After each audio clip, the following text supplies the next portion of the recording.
12h, bonjour à tous, il est l'heure de vous informer. Infocité, le journal de l'info de proximité sur la 95.2.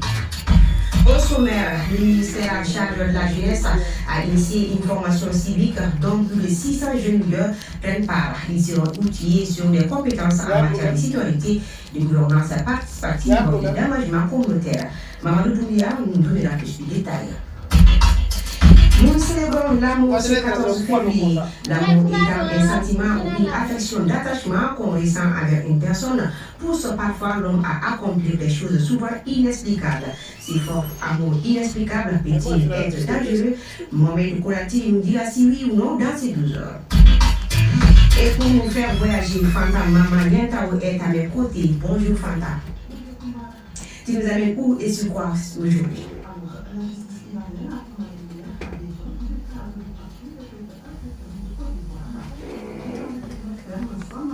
Pour troubles à l'ordre public et incitation insurrectionnelle dans le cadre des violences préélectorales de 2020. Ensuite, la présidence ghanéenne a annoncé la découverte de près de 82 morts fantômes dans la liste des faits de l'autorité du service national. On va ce sont les grandes lignes de la page intérieure de ce 12h. Le reste à développer pour ce journal. Merci Fanta et Maman Nientao. Voilà pour les titres et les détails à suivre. Je disais, plus de 600 jeunes leaders participent à la formation civique au Palais des Pionniers. Ces responsables élus de la jeunesse malienne seront outillés sur les compétences en matière de citoyenneté, de gouvernance participative et d'engagement communautaire. C'est une initiative du ministère en charge de la jeunesse. Mamadou Doumbia est allé à la rencontre de certains présidents du CNJ venus de l'intérieur du pays. Suivons. Les présidents des jeunes récemment élus à la tête de la fêtière des jeunes des communes et régions du Mali sont bien présents à Bamako pour 5 jours de formation. Il s'agit pour le ministre en charge de la jeunesse de doter les leaders jeunes de compétences afin qu'ils gèrent mieux leur organisation à la base. Venus des 4 coins du pays, ces responsables ne cachent pas leur intérêt pour cette initiative. Moussa Sanga Keita, président CNJ de Keiba. Vraiment, nous les jeunes du Mali, on est très contents, on est fiers vraiment de venir ici, de nous former la citoyenneté, de nous former vraiment l'état actuel même du Mali, de nous montrer que vraiment le Mali ça appartient à nous. Tous les jeunes présidents du Mali sont présents ici, plus les présidents régionaux, tous les présidents communaux, plus les présidents régionaux, plus les présidents nationaux. Vraiment la formation se déroule très bien. Mohamed Kone, président CNJ 100. Vraiment je trouve la formation pertinente et elle est idéale. Non seulement ça permet les présidents régionaux et communaux de se connaître car le Mali est un et indivisible et vraiment je le trouve pertinent. Moment de formation mais aussi de retrouvailles pour être orienté sur les compétences en matière de construction civique et engagement patriotique. Adama Sangaré, président CNJ. Donner notre vision de voir le Mali dans sa fondation, dans son regard et dans sa diversité. Et nous, en tant que jeunes, cette formation nous permettra de connaître le rôle essentiel de nos forces armées de sécurité et de connaître la fatigue de nos dirigeants pour relever les défis et les développements sur le plan national. Nous serons conscients de reconnaître cet effort aussi à travers cette formation. Ça nous permettra aussi de réussir notre niveau d'intellectuel de capacité humaine et associative aussi. Ça nous donnera l'amour aussi du pays. Dans un processus de promouvoir la participation, le ministère forme les leaders afin qu'ils soient des repères de l'ensemble des jeunes du Mali. Je vous amène à présent en commune 3 où la chaîne 2 se trouve depuis hier. L'homme de choc en partenariat avec la mairie de la commune 3 s'est installé ce 13 février en plein cœur de la capitale bamakoise. Du genre, cette délocalisation de la radio vers la population de la chaîne 2 chez vous est une initiative de la direction de l'ORTM. Elle a pour objectif de valoriser nos communes, de rapprocher la radio de la population et de renforcer la cohésion sociale. Nali Bamani nous en dit plus. Ainsi, la radio arriva. Installée sur le terrain de football de la commune 3, la radio du bonheur est venue pour une semaine avec un agenda bien rempli, affirme le chef de programme de la chaîne 2, Djifa Diarra. Notre programme est très riche. Après une séance de travail avec le conseil communal, il faut le dire, chacun est auditeur de la chaîne 2. Nous en avons proposé beaucoup, sauf qu'on ne peut pas tout faire. On a choisi une bonne dizaine, les émissions phares, à savoir Bamako Matin et Yédé, Otamakaye, Boakoum. Wakunda et Kounou Akenen, Bama aussi, la Tibao, ils ont bien voulu demander aussi. Au cours du lancement qui coïncide avec la célébration de la journée de la radio, nous avons eu le droit d'assister à l'émission Yéli avec les thèmes la drogue. Et Wakunda, une pépite qui nous fait comprendre les réalités de la vie. La jeunesse présente parmi l'auditoire sur place s'exprime sur l'enjeu du thème. Chérifou Aïdra, président du conseil communal de la jeunesse. C'est un flot qui gangrène l'épanouissement et le développement de la jeunesse. La drogue, vraiment, c'est pas bon pour la santé, c'est pas bon pour l'être humain, c'est pas bon pour la société. Comme on a toujours dit, la drogue vide là. Ce genre de projet est une aubaine pour la société, nous confie Mahamadou Kouyaté, conseiller communal de la mairie de la commune 3. Délocaliser carrément les émissions réalisées à la radio et les réaliser à la commune 3, c'est vraiment une première. Et j'espère que d'autres emboîteront le pas. Ici, la directrice de la chaîne 2 nous parle de l'initiative et de son impact sur la société. Nyaya Aliou Traoré. On a initié ce projet avec la direction pour être encore plus près de nos auditeurs. Maintenant, à commune 3, nous voulons faire découvrir les potentialités de la commune 3 à tous les Bamakois, à tous ceux qui en tout cas peuvent avoir la chaîne chez eux. Et la mairie a été enthousiaste quand on lui a fait la proposition. On les remercie au passage, Madame le maire, qui a même mis une commission spéciale en place pour la réussite de ce projet-là. Vous voyez, les gens qui sont là, il y a la jeunesse qui est là, les femmes qui sont sorties. Déjà, ils vont communiquer entre eux. Il y a des choses qu'ils ne connaissaient pas. Donc, ça sera l'occasion de parler entre eux, de savoir comment est-ce qu'ils peuvent aider la mairie dans sa mission de développement de la commune. Ce projet de la 95.2 s'étendra sur toutes les communes au dire des initiateurs. Quant à l'équipe de production, elle se dit fière de vivre cette aventure au plus près des populations. La chaîne 2, c'est ma radio.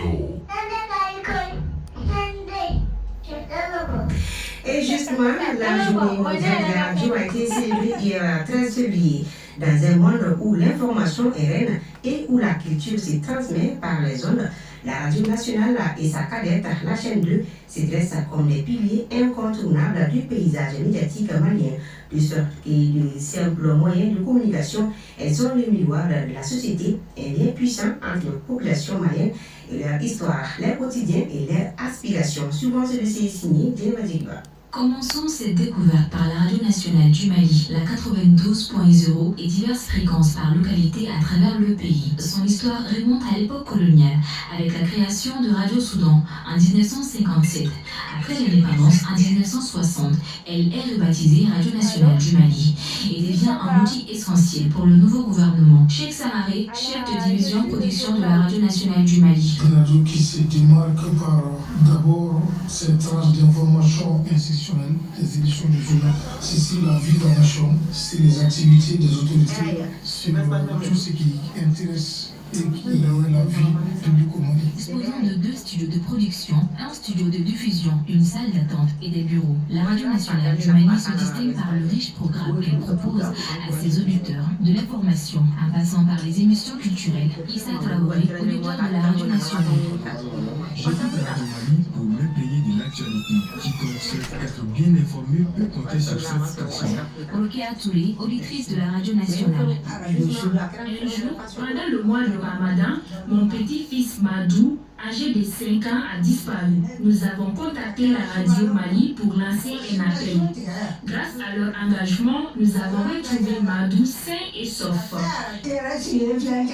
Surnommée l'onde de choc, elle a été créée le 22 mars 1993. Rattachée à la direction de la Radio nationale, la chaîne 2 a été conçue pour approcher davantage l'office de radiodiffusion, télévision du Mali, en particulier ceux de la capitale, Bamako. Infocité. La chaîne 2 est le médium d'expression de la jeunesse, de l'innovation et de la diversité. Elle dispose d'un contenu riche, varié et adapté aux réalités et attentes des Bamakois et communes environnantes. Jefa Diara, chef programme et production de la chaîne 2. Nous avons un traitement d'infos plus digeste, ce qu'on appelle l'info de proximité. Il y a aussi les émissions de divertissement. Il y a plus de 30 ans, on écoute ces émissions. La force de l'homme de choc, ce sont ces auditeurs de choc, regroupés au sein d'un groupe dénommé le Club des auditeurs de la chaîne 2. Khadija Diallo, auditrice de la chaîne 2. C'est une radio qui nous aide beaucoup par rapport aux conseils. Tout, on apprend beaucoup avec la chaîne 2. Dauda Kani, auditeur de la chaîne 2. Depuis longtemps, je suis fan de la chaîne 2 parce que la collaboration avec moi et la chaîne 2, ça fait des années. La Radio nationale du Mali et la chaîne 2 se sont adaptées à l'heure numérique en lançant des plateformes télé-radio. Ces plateformes permettent aux auditeurs d'écouter les émissions en direct. Chaque émission, chaque reportage, il y a des passionnés qui veillent à informer, divertir et inspirer. Car la radio, bien plus qu'un média, reste une mémoire vivante. Bonne journée de radio. 95.2. Et oui, bonne fête des radios à nos confrères et surtout à vous, chers auditeurs. L'actualité hors du Mali, c'est juste après ça. À présent, le tour d'horizon de l'actualité internationale. Tour d'horizon avec Fanta Mamaniantao en direct. Fanta, bonjour. Bonjour, Kumba. Tout d'abord, tu nous amènes en Côte d'Ivoire où les partis de Laurent Gbagbo contestent la condamnation de ses cadres. Exactement. Le secrétaire général du parti de Laurent Gbagbo dénonce une manœuvre politique du parti au pouvoir, le RHDP, pour affaiblir son camp. Le Parti des peuples africains de Côte d'Ivoire est indigné par ces condamnations qui sont taillées sur mesure pour maintenir la tête sous l'eau à des cadres qui sont importants dans le système du président Laurent Gbagbo et qui est le candidat du parti des peuples africains de Côte d'Ivoire à l'élection présidentielle d'octobre 2025. Le parti au pouvoir essaie d'éliminer tous les adversaires qui peuvent lui barrer la route dans sa quête de pouvoir éternel. Au Ghana, une enquête ouverte après la découverte des salariés fantômes au service national. Le président John Dramani Mahama poursuit sa lutte contre la corruption. Dans un communiqué publié hier, la présidence a annoncé la découverte de près de 82 millions fantômes dans la liste des paix de l'autorité de service national, soit près de la moitié du personnel. Le président ghanéen a ordonné l'ouverture de l'enquête devra donc clarifier le montant des paiements pour les fantômes et les personnels d'origine ghanéenne. Le Parlement européen condamne l'occupation des Le Parlement appelle la Commission européenne à suspendre immédiatement le mémorandum d'entente entre l'Union européenne et le Canada sur la chaîne de valeur des matières premières durables et l'exportation minéraux extraits des zones contrôlées par le M23. Les eurodéputés demandent également aux institutions financières européennes et internationales de gérer l'aide budgétaire directe au Rwanda afin de forcer ce pays à ouvrir l'accès à la zone contrôlée par son armée et à rompre tout lien avec le M23. Merci Fanta Mamaniantao pour toutes ces informations. Retour au Mali où nous célébrons l'amour ce 14 février. L'amour est perçu comme un sentiment ou une affection d'attachement qu'on ressent envers une personne. Ce sentiment inattendu pousse parfois l'homme à accomplir des choses souvent inexplicables, soit confronté à des troubles émotionnels ou psychologiques. Mohamed Kouraté nous dit dans ces dossiers si l'amour peut être dangereux ou pas. Suivons. Cette chanson de l'artiste franco-congolais Dadju décrit l'amour, un sentiment fort, inexplicable. Il s'avère en effet que peu de gens arrivent à gérer cette émotion qui nous pousse souvent à faire des choses déconcertantes pour arriver à nos fins. Fantastique commerçante. Je fais des choses pour l'amour et dire même que tout ce que j'ai aujourd'hui, c'est grâce à l'amour. Au début de la relation avec le monsieur, mes parents ne voulaient pas. J'ai insisté et je leur ai dit que même si c'est pas avec le monsieur, je ne vois plus de l'importance à ma vie. Mais après, quand je suis insisté, mes parents ont finalement appelé aujourd'hui, je suis mariée avec le monsieur et machallah, on a 2 enfants. C'est nous d'amener commerçant. Je peux dire que j'ai fait quelques temps avec moi, dont je ne savais pas que j'étais surpris avec mon cousin qui loue chez moi. Au début, j'étais énervé, mais sans mentir, j'aimais ma femme. Donc, avec le temps, j'ai appris à pardonner.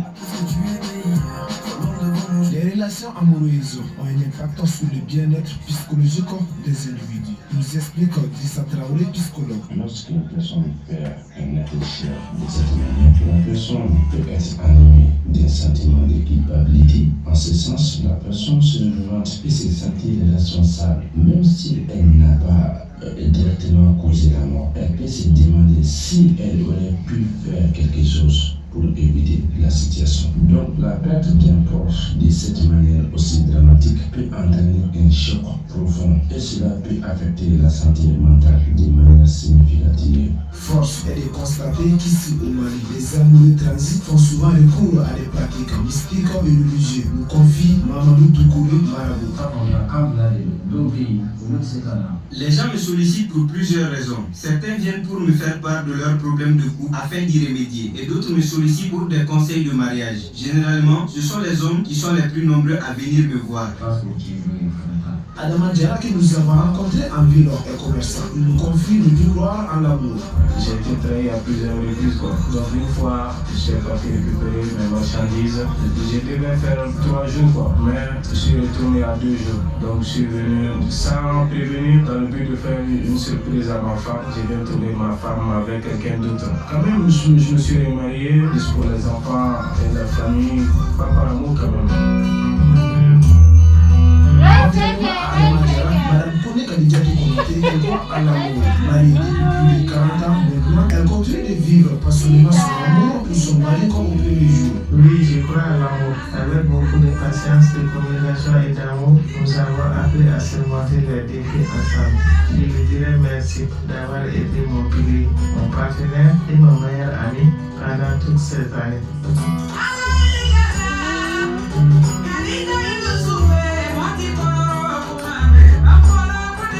C'est beau l'amour, dit-on. Cependant, il est essentiel de savoir gérer ces sentiments au risque de se brûler les ailes. Les professionnels conseillent, en cas de chagrin d'amour, d'avoir un soutien moral pour surmonter ces expériences traumatiques. Oui, c'est beau l'amour. Ça suffit de s'inventer à tous les amoureux. Un clin d'œil à la météo.